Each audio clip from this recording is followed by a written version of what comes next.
and allow it to grow fully into its real potential.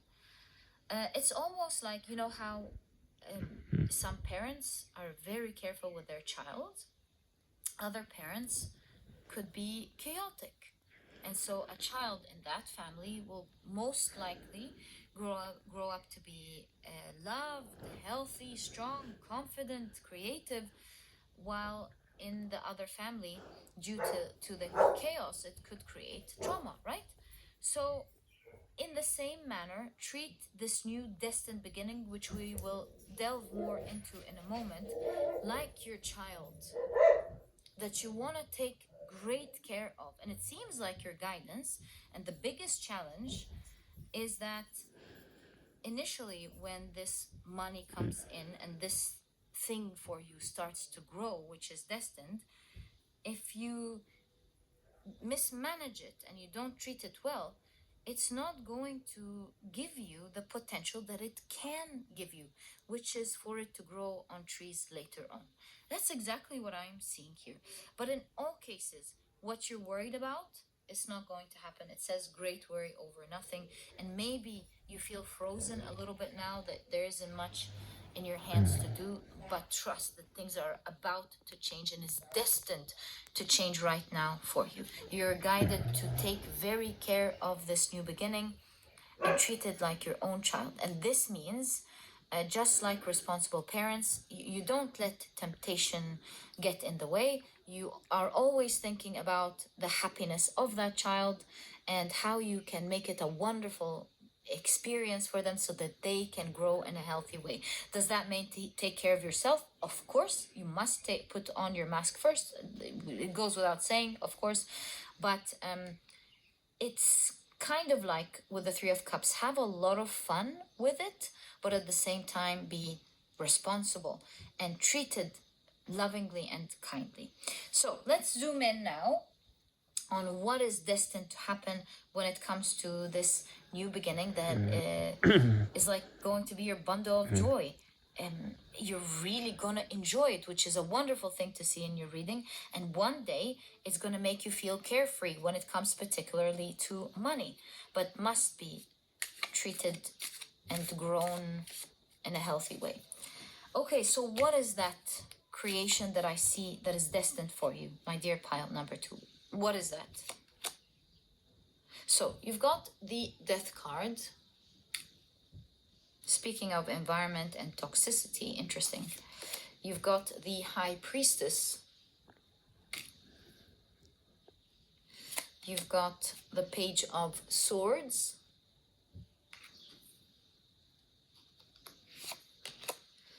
The Page of Wands.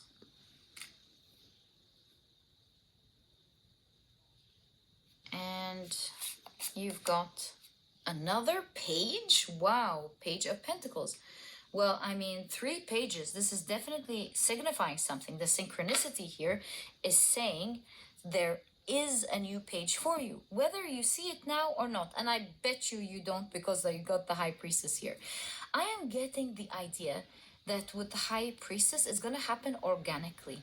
You will just follow one path after the other, not knowing what you're doing until you're like, oh my God, something just started there. Look at that. Look at that. Oh my God. Something just started there.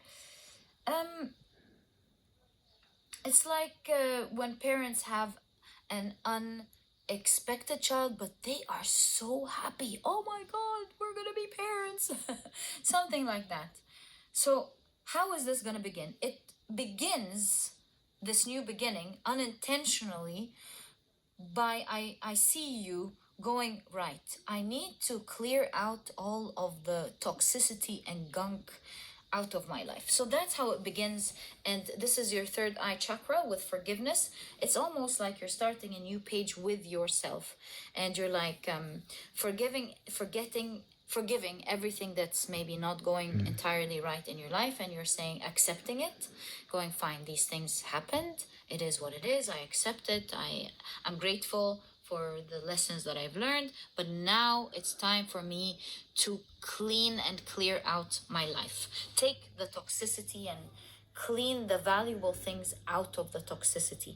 So I see you going through a process of cleansing, going, right, this thing in my life is not working out for me, it's not right, it's affecting me in a terrible way, and you start taking that part out of your life. And then you're like, this thing is very valuable to me, I feel like it's really affected by this other thing in my life, and for that reason I'm gonna take that thing out of my life. This person is toxic, out of my life. This activity is weighing me down, out of my life. This lack of activities weighing me down, this comes into your life. So you're going through this massive purge and cleanse of toxic energy in your life, taking a look at the things that are not working anymore. And that's how this magical process begins, this new unintentional beginning, this what is it called, this birth. This is how this creation happens. Yeah, that's why you've got the Emperor and the Empress. A creation is about to happen. So you are taking action and you're nurturing yourself, and you're taking good care of your life. So yeah, that's basically what I'm seeing here. You start, look at the beautiful people taking good care of these animals. If it weren't for them, they wouldn't have been saved, right? So there's something about you looking at your internal world and your emotions and going, I love this thing very much, but it is affecting me negatively in my life. I guess my well-being is more important. Let's take that out. Or why did I leave this to this extent? Why did I allow this to happen in my life to that extent? Let's just clear this out. So you see, I hope I've been clear here in showing you the type of cleansing that you will be doing in your life. As you're going through this cleanse, my dear pile number 1, what's destined to happen here? It seems like you're creating some form of sacred space, just like the womb. As you're clearing this out, something sacred start to happen. You create a sacred space for another energy to instantly come in, like the ether, when the vacuum. Sorry, when you take energy out, it must be replaced by another thing right away. And so your sacred space or sacred energy was filled with all of these things, and it was ultimately harming your whole life. And I see, as you're cleansing that, you're clearing out your sacred space and thus creating a new story, a new child, a new story in your life. And it is through that light that is able to come through the veil into your life. I hope you're able to imagine this with me as I'm explaining it to you with the High Priestess here. A new energy comes in, just like a soul comes into your body with a new baby, you see? And so this new beginning can come into your life. And that is almost like the sacred feminine and the sacred masculine creating something. As you're taking action and you're nurturing yourself, you create this sacred space like the womb, and new energy is invited into your life. That new energy will begin with the Page of Swords, like a brilliant idea. An inspiration with the Page of Swords. You will be so inspired and suddenly passionate with the Page of Wands to do something, almost to a point of where you can't stop it. I'll give you an example. Like for instance, you're sitting in the living room with your friends or with your family, and you instantly get up in a weird way, like all of a sudden, and you start opening up your cupboards, and your friends are like, "Are you okay? Is everything okay?" You're like, yeah, I'm just looking for that, I don't know, puncher that I had. Puncher? Yeah. I'm just want to, I just want to see if something works. And you got this weird idea in your mind, and you open your cupboards, you bring out your old puncher, you bring out your cards, and you got this weird idea in your mind and you don't even know why you're following it, but perhaps a creative idea pops into your mind and you're like, I just want to see if this puncher is gonna turn out into this bookmark. I don't know, I'm just making things up. Into this bookmark or amazing, brilliant card that I have in my mind. You bring out your old puncher, your cards, and you go punch, punch. You bring out your strings. I don't know what you do. And you're like, oh my God, look, it's working. And your friend's in one of his legs they tied up with a heavy metal ball. And so the elephant tries and tries to run for like a day or two or maybe even three, constantly trying to push their leg and run away. But because they've tried so many times and they've realized that it's not gonna work, they can't run away, they stop trying. So much so that when the people working in the circus, when they finally remove that metal band out of his leg. Series of Doom. This ancient book is currently housed at the Library of Congress. It's called The Discovery of Witchcraft, written in 1584 by Reginald Scot. The book was so shocking when it came out that it outraged King James I because it was so heretical.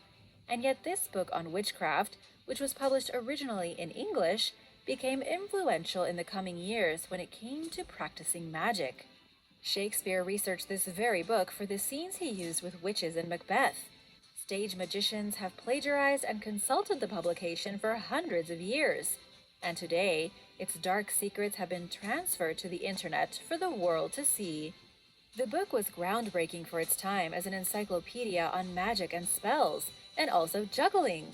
The author consulted dozens of previous grimoires, or books on science, tales of the occult, and everything he could get his hands on to create the most impressive compendium of the day.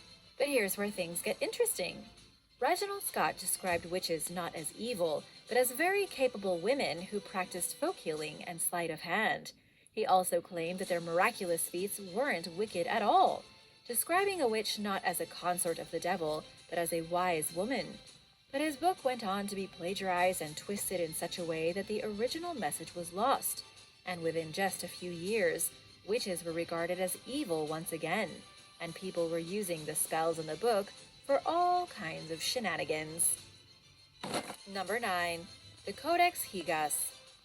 The Codex Gigas is also known as the Devil's Bible. It's a huge book, mysterious, ominous, and a little bit creepy. It is in fact the largest medieval manuscript ever written, believed to have been made by a single monk living in Bohemia, in what is today modern Czech Republic. It has 620 pages, it's about 3 feet tall, and there is a devil hiding inside of it. The book was written in the 13th century and stored in a Benedictine monastery. The unnamed monk who wrote it included the New Testament and the Old Testament, as well as other more curious texts.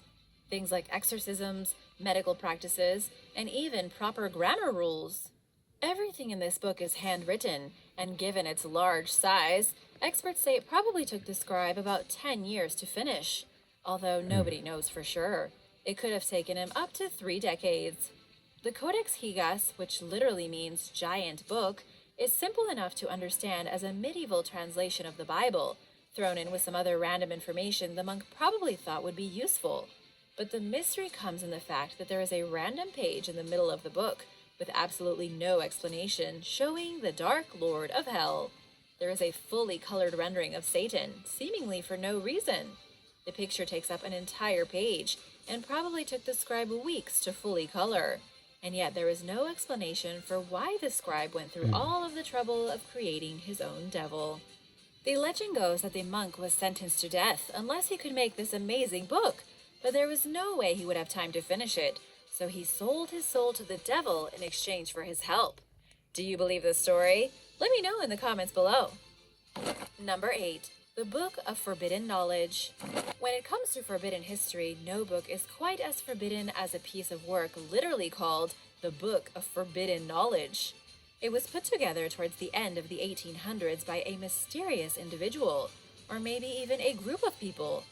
The book contains various manuscripts that were all written in the 1800s, all pertaining to different aspects of the occult.